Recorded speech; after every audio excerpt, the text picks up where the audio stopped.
देखा है मैंने, वो सारे पन्ने खोल रहा हूँ। आर्यवर्त से बना हुआ मैं आज का भारत बोल रहा हूँ। इसी समय श्री आदि शंकराचार्य हुए और उन्होंने एक बार फिर वैदिक मत की स्थापना की। शंकराचार्य ने जैन विद्वानों के साथ शास्त्रार्थ करके उन्हें वैदिक मत की ओर लौटने पर विवश किया। वेदों की बुझती ज्योति एक बार फिर सजीव हो उठी। दुर्भाग्यवश शंकराचार्य एक षड्यंत्र का शिकार हुए। उन्हें विष देकर उनकी हत्या कर दी गई और वेदों का उगता सूरज एक बार फिर तेजहीन होने लगा। शंकराचार्य स्वयं जड़ वस्तुओं की पूजा के विरोधी थे, मगर उनके शिष्यों ने वाम मार्गियों के प्रभाव में आकर शिव पार्वती की प्रतिमाओं की पूजा शुरू कर दी। शिव पूजक जैन मंदिरों में भी जाते थे। इसे रोकने के लिए पौराणिकों ने जैनियों के 24 तीर्थंकरों की तरह अपने 24 अवतार बनाए और जैनियों के पुराणों की तरह अपने यहां भी पुराण रचे। फिर मंदिर बनाए और उनमें मूर्तियां रखकर उनकी पूजा शुरू कर दी। फिर शाक्त और वैष्णव आदि अन्य मत पैदा हुए। सबने अपने अपने पुराणों की रचना कर अपने इष्ट देवों को महानतम बताया। ये पुराण इन मतों के अनुयायियों ने लिखे हैं, मगर उन्हें व्यास ऋषि रचित कहकर प्रचारित किया गया। इनमें से कई पुराण कहानियों से भरे पड़े हैं, जिनमें राम एवं कृष्ण जैसे महापुरुषों का चरित्र हनन किया गया है। सबसे बड़ा दुर्भाग्य ये था कि ये सब मत अपने को वेद सम्मत ही बतलाते थे।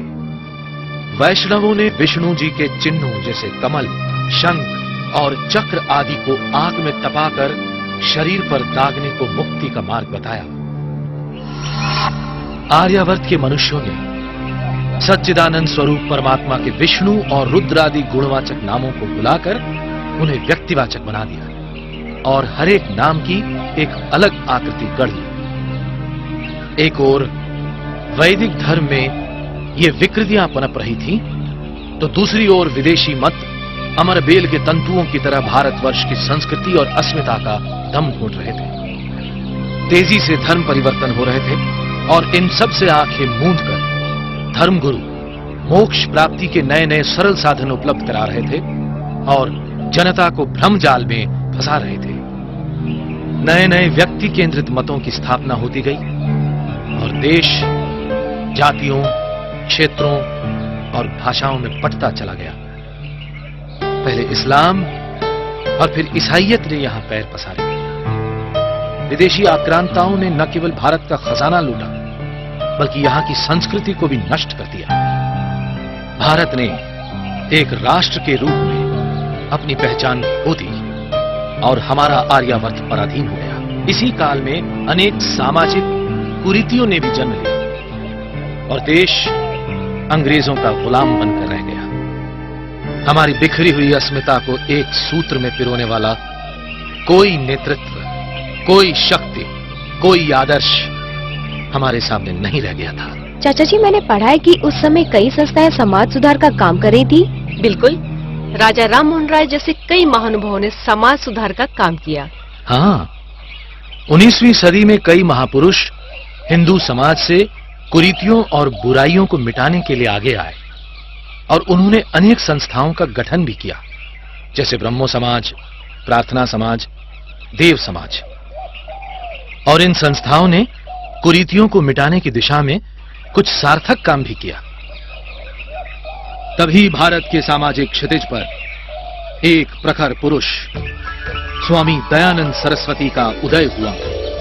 उनके अप्रतिम व्यक्तित्व और सूक्ष्म बुद्धि से भारतीय जनमानस में एक नई आशा का संचार हुआ। स्वामी दयानंद सरस्वती ने इन संस्थाओं को एक मंच पर लाने की कोशिश भी की, लेकिन जल्द ही उन्होंने अनुभव किया कि अंग्रेजियत की ओर अपने झुकाव के कारण ये संस्थाएं भारतीय जनमानस की सच्ची प्रतिनिधि नहीं थी। साथ ही ये संस्थाएं वेदों को ज्ञान का मूल स्रोत भी नहीं मानती थी। इसीलिए स्वामी दयानंद सरस्वती का इन संस्थाओं से मोह भंग हो गया। कमाल है, स्वामी दयानंद ने इतना कुछ किया, फिर भी किताबों में उनके बारे में ज्यादा कुछ मिलता नहीं है। हाँ, मुझे भी यही आश्चर्य है कि उस जमाने के दूसरे महापुरुषों के बारे में तो बहुत कुछ पढ़ने और सुनने को मिलता है, मगर इनके बारे में तो कुछ भी नहीं है। हमें उनके बारे में कुछ और बताइए ना। हाँ हाँ जरूर। योग प्रवर्तक महान योगी स्वामी दयानंद सरस्वती का जन्म 1824 में गुजरात के टंकारा गांव में हुआ। उन्होंने मथुरा में महान व्याकरणाचार्य विरजानंद जी महाराज से शिक्षा प्राप्त की और गुरु दक्षिणा में उन्हें यह वचन दिया कि वे जीवन भर इस आर्यावर्त में असत्य और अज्ञान के अंधेरे को दूर हटाकर आर्ष ग्रंथों यानी ऋषियों द्वारा रचित ग्रंथों का प्रकाश फैलाएंगे और वैदिक धर्म की पुनर्स्थापना करेंगे। उन्होंने देश भर में घूम घूम कर प्रवचनों और शास्त्रार्थों के माध्यम से वैदिक धर्म की श्रेष्ठता को सिद्ध करने और सभी प्रचलित मतों द्वारा असत्य और जड़ वस्तुओं की पूजा को समाप्त करने का अभियान शुरू किया। महर्षि दयानंद सरस्वती ने काशी के स्वयंभू प्रकांड विद्वानों को वेदों में मूर्ति पूजा सिद्ध करने के लिए ललकारा।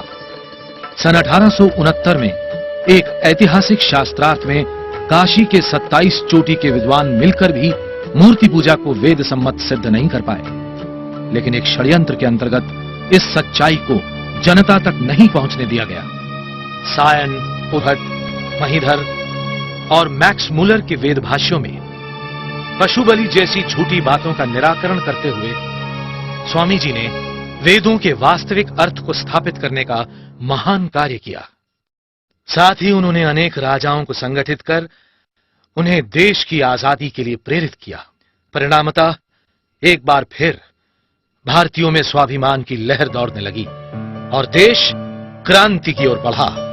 हिंदू धर्म और समाज में फैले अंधकार को मिटाने और वेदोक्त सत्य को पुनर्स्थापित करने का कार्य निरंतर चलता रहे, ये सोचकर महर्षि दयानंद सरस्वती ने सन 1875 में मुंबई में आर्य समाज की स्थापना की।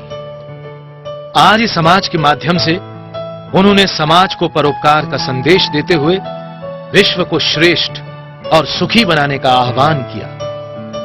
तब से आज तक आर्य समाज तरह तरह से देश और समाज की सेवा करता आ रहा है।